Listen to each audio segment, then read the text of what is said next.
afternoon lunch. I'm delighted to be here. I'm Deborah Quazzo. As you said, I've been active in the education technology markets for a little over 17 years, so I actually feel like I have seen pretty much about everything that could possibly happen. I'm a very active angel investor, have about 38 angel investments in the sector, and have been an active advisor as well, and incredibly enthusiastic. So I'll echo some of the comments that Rob and others have made earlier, but really want to give you a quick run-through of our perspective on what the education technology markets look like today.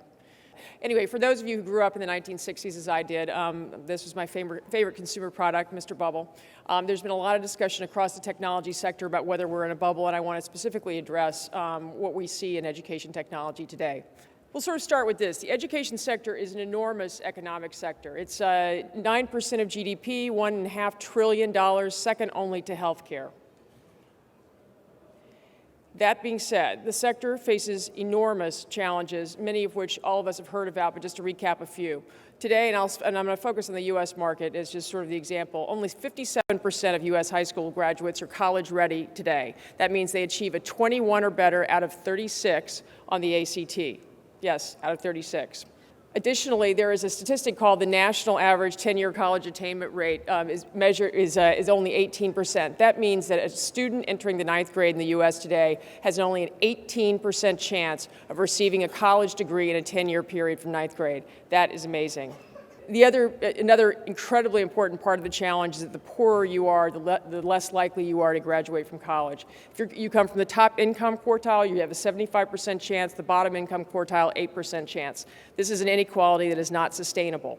In addition to that, and then it's not sustainable because of this fact, because 80% of the jobs today require a college degree, that only 30% of our population has one, and that will be declining as older generations roll off the job roles.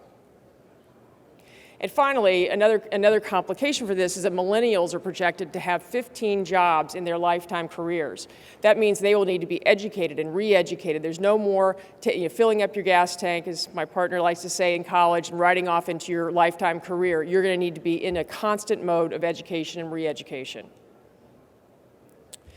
And then you step back and look at the framework around investment in education. The sector has historically had very low levels of investment. If you look at the period from 1995 to 2015, only 1.2% of venture capital dollars went into the education sector versus others like energy, healthcare, technology. And even today, only 0.4% of the U.S. capital markets are comprised of education companies. And that's actually why our classrooms still look like this and this. If you all remember, just like they did when I was a child and you were a child, and you still have tech corners, but our children look like this and this. And this disconnect has got to be remedied. And that's our opportunity. We see an incredible analog for education in the healthcare sector in the 1970s. Education, like healthcare, is a human essential service. In the 1970s, many people debated not only if you could make money in healthcare, but whether you should make money. We see a complete parallel in education today. We actually have a prediction. If you look at healthcare in the 1970s, 8% of GDP, 18% today, focus on this profit-nonprofit dynamic versus focus on outcomes and costs today. Cottage industry, now there are over 400 global healthcare companies, worth more than $1 billion.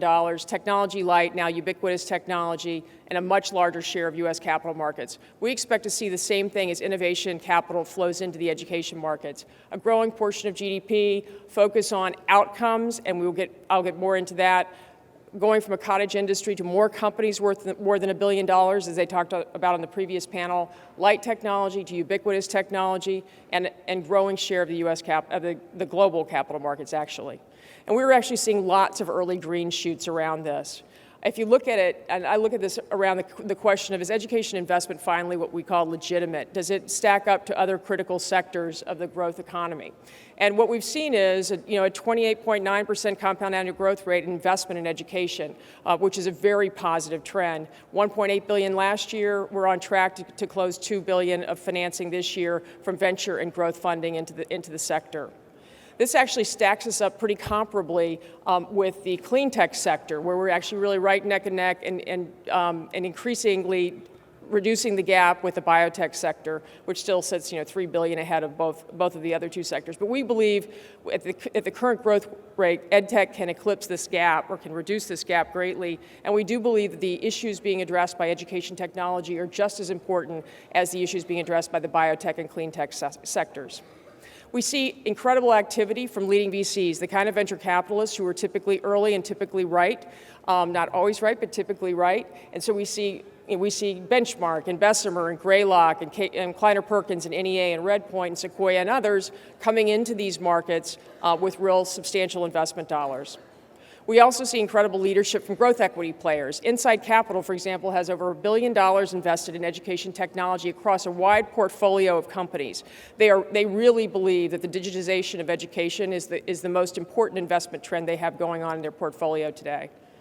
We've seen notable financings. Rob talked about the alt school $100 million that was just raised by Andreessen Horowitz and Mark Zuckerberg and others for an alternative micro school that's highly technology enabled. SoFi, $200 million raised in February. They are a disruptive force in the higher education financing markets. Clever, a disruptive technology that actually delivers critical data from digital products in K-12 classrooms to the backbone infrastructure of schools and districts. That did not exist before, which is actually kind of remarkable, but it's true. Minerva has a very disruptive model in the higher education market. It's global, it's lower cost, it's highly technology enabled. Remind 101, Kleiner Perkins came in last fall to back them. Pervasive messaging technology in K-12 classrooms and schools.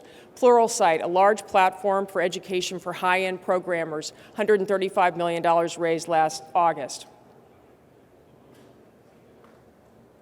In addition, we've had a lot of validation from the IPO and M&A markets. The lynda.com acquisition by LinkedIn was a critical move forward. You're merging the idea of the professional graph that's being created by LinkedIn with professional learning. You're going to be able to match up people's skills and requirements and skills gaps and needs right on that platform. A really transformative transaction for the sector. Turnitin's acquisition by Insight. Turnitin is a pervasive platform around plagiarism, and the IPOs of 2U and Chegg, and we expect to see a number of other transactions here in the next 12 months. So, as we like to think about it is, given all this activity, is it just a mirage? Because it certainly has been the view of people historically and investors historically that this was not the most attractive sector. Or do we actually think we're on the way to realizing what we call the 2020 vision? And the 2020 vision for us means equal access to a quality education for all citizens, which results in you having an equal opportunity to participate in the future. We think education is that critical link. Education has seen a mirage before. I mean, obviously all sectors rose in their financing in 99-2000 period and then crashed after that. But the EdTech sector was decimated. There were really no dollars that re-entered the education technology investment arena until the 2008 period. It was a crash that exceeded any other sector. And we had some spectacular flameouts in that period, as others did. A company called Unext.com that we were involved in actually raised over $150 million for the crazy idea of partnering with name brand universities like Carnegie Mellon, Columbia, Stanford, Chicago, and LSE, and developing video technologies on the web to learn from famous professors. Sound familiar? Coursera, anything like that? It was too expensive to put video on the web at the time. It required that much money to do it, and the market, frankly, was just not ready. And so the company effectively disbanded in the 2001 period. Lightspan, another famous company that was backed by Excel and Kleiner and others, had the radical idea of creating a digital curriculum to serve students in schools and home and community colleges, raised over $225 million, went public, and ultimately sold for less than a quarter of that. Again, not crazy ideas, it was just too early. So the question you have to ask is, what's changed for education technology for looking at the prior failures? And we believe that things have changed quite dramatically in the sector. And I'd kind of begin by pointing to the talent factor. The talent has poured, having worked in this sector for over 17 years, talent has poured into the education technology sector, and we see it really from two spigots. We see it from the technology community. We see great entrepreneurs like Krishna Vadati in the front row over there, who came from a serial entrepreneur in technology, who became impassioned around education when he had kids. And we've seen many talented engineers moving that way. We've also seen a lot of teachers, professors, academics see problems in the classroom and port themselves over to create companies that can address those problems. That's a really important factor. We've also seen things like the App Store, obviously, making procurement and distribution a lot easier. Digital tracks being laid, really important. Schools are not perfect. They do not have perfect connectivity today, but it is a lot better than it was 2 years ago, 4 years ago, 5 years ago, and it's a problem that people are very focused on. Cloud computing driving costs down, big data allowing us to measure things for the first time, mobile allowing for ubiquitous learning, accountability, again, it can be measured. That has historically been an enormous problem. Platforms being created everywhere, capital efficiency, you don't need to raise $250 million to put video on the web, device proliferation, and actually I think the most important demand from digital natives, and it's coming bi-directionally, right? I mean, our children are obviously very facile with digital technologies, but so are teachers, so are professors, as you know, they all become younger and younger, and people like me retire. It is the demand from those two sectors is critically important to driving the change that's happening today. And what we like to say is that the greater the education success, we call it return on education, the greater the business success. And it is really important from my perspective that this is a core fundamental truth. If a company is not delivering educational success, or any organization for that matter, it should not be having a business success. And that was not always true in this sector, remarkably. And when we look at the components of return on education, the way we look at it is, sorry, well, we got this lag going. The way we look at it is organizations that are driving higher learning outcomes, most importantly, increasing access to education, increasing the capacity for instructors and learning leaders, and or driving costs down. So, from our perspective, this isn't a mirage. The market's ready. We have really true demand from lifelong demand, not K-12 higher ed, it's lifelong demand from learning leaders, students, parents, learning institutions, and employers, and return on education can now be attained and measured. And one of the great signs we see, and I'll walk through this, is we're seeing some incredible companies being formed, and this is, we say the weapons of mass instruction have arrived, and I'll walk through some examples. You look at Khan Academy, over 400 million lessons completed. We have not seen network effects in the education market like this before, ever. Tinker, again, sorry, Krishna, I'll give you a highlight here, but Tinker, which is an incredible product teaching elementary and middle school students the programming logic in an incredibly engaging software. 22 million students using the program, over 4.5 million programming activities happening monthly at this point. Teachers pay teachers. Teacher as rock star model. This is amazing. It's a marketplace. Teachers sell lessons back and forth to one another. There have been over 21 million lessons sold. $80 million has gone back to pay teachers for the lessons that they sold to other teachers, and the top seller has actually made $2.6 million. What a remarkable thing for a teacher to be rewarded like that for producing and trading high-quality content to others. Peer-to-peer marketplace model. Why is it? This is the Uber car for tutors. Another extraordinary story, 2 young men out of Princeton who had no outside capital realized that it was very hard to match tutors with people who desired tutoring.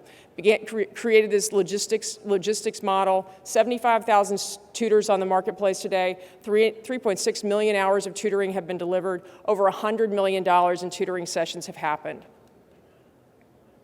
Coursera, I think we've talked about this quite a lot already, but over 12 million students, 12 million times if the completion rate's 5%, times 0.05% would be the largest university in the world.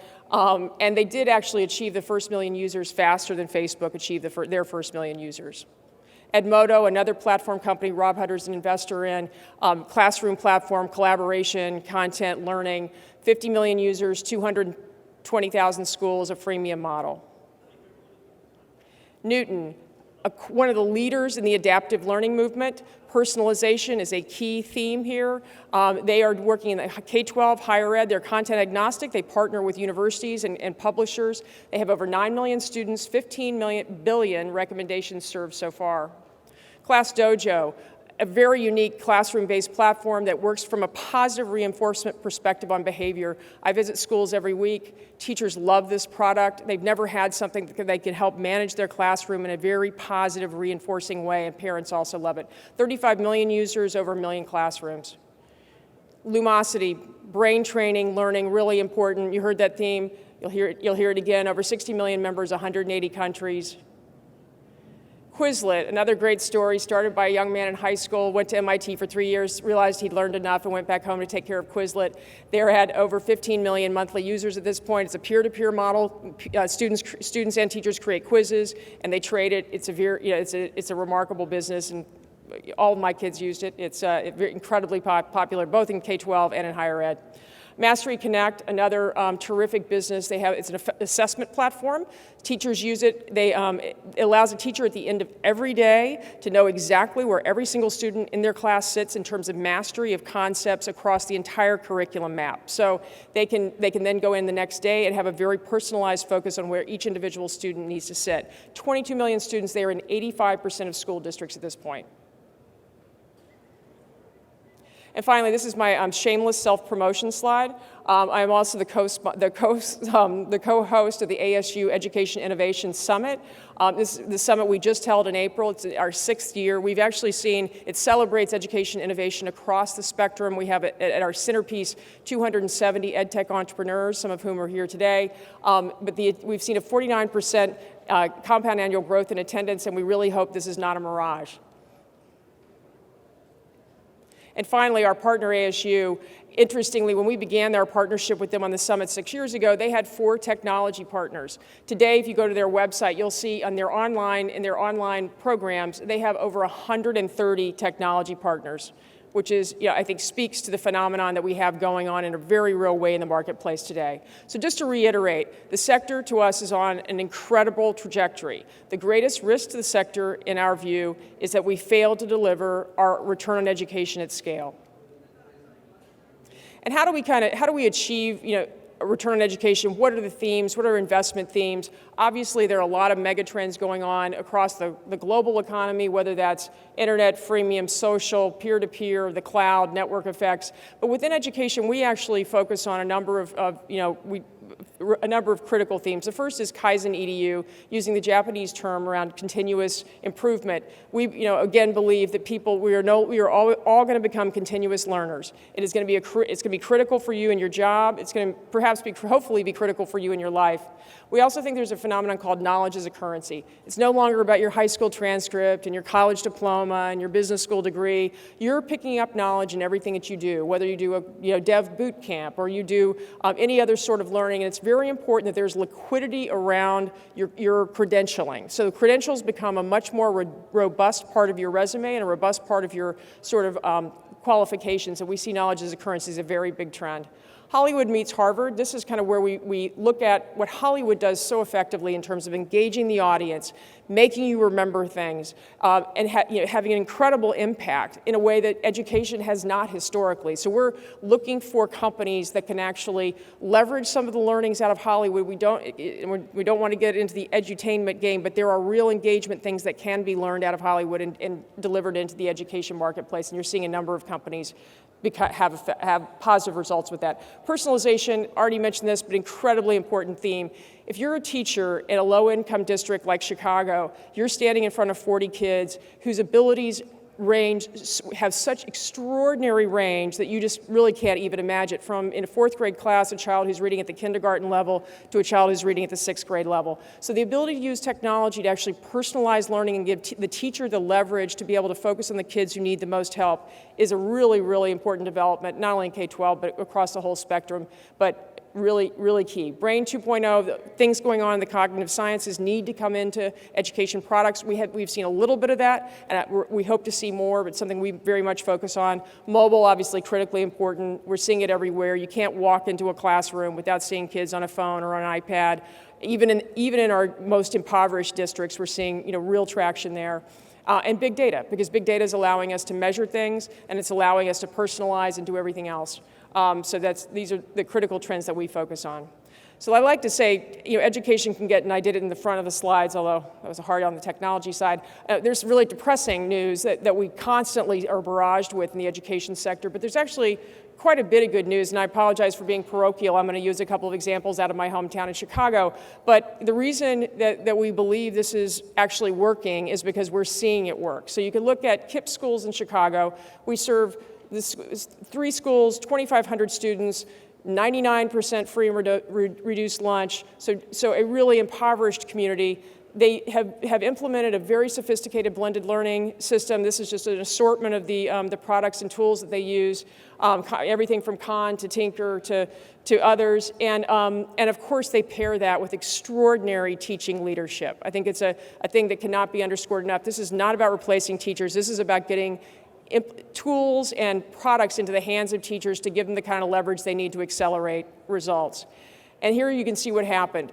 Last year, with the full implementation of the blended learning program against a very impoverished student body, KIPP across their 3 schools saw a 17-point increase in reading and a 26-point increase in math on the NWEA tests. And I just have to tell you, that is extraordinary. And the schools, of course, all received the highest district rating, which is great. Again, what we're seeing, if you look at the Chicago district, 400,000 students, an enormous challenge, 85% free and reduced lunch, the poorest district, large district in the country. But even here, we're beginning to see the uses of critical things that are making real progress. Freshman on Track is a concept that came out of the University of Chicago, is a complete application of big data. They realized that you can track students their freshman year and absolutely predict whether or not they're going to drop out before they graduate from high school. They began to focus on a series of metrics. They began to intermediate in the freshman year. They were able to drive the freshman on track rate from 64% to 84%. Even more importantly, the result has been a similar increase in the graduation rate from 54 to 69, and a similar, albeit this is still not where we can possibly stay at 14% college attainment, but still a dramatic increase in college attainment that should continue as they continue to focus on this program.